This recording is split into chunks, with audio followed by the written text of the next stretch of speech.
செய்யணும்னு கேட்டீல்ல? ஆமாங்க. பின் தூங்கி முன்னழுவாள் பத்தினி.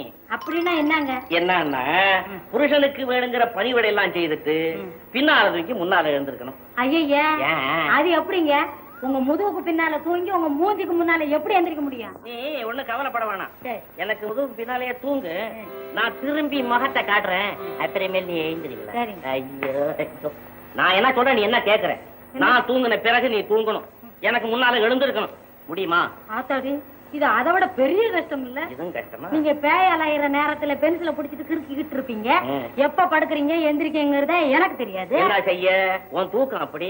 அதனால அந்த சத்தத்துல நான் எழுந்து நானே போய் காப்பி போட்டு குடிச்சிட்டு டம்ளர்ல உனக்கும் காப்பி எடுத்துட்டு வந்து அம்மா உடனே எழுந்திருங்க வேண்டியதா இருக்குது. ஏங்க இப்படியே வச்சுக்கோ, இது ரொம்ப நல்லா இருக்கு. நம்ம வீட்டுல நல்லா இருக்குது, அக்கம் பக்கத்துல எல்லாம் சிரிப்பா சிரிக்கிறாங்களே, நான் என்ன பண்ணேன்?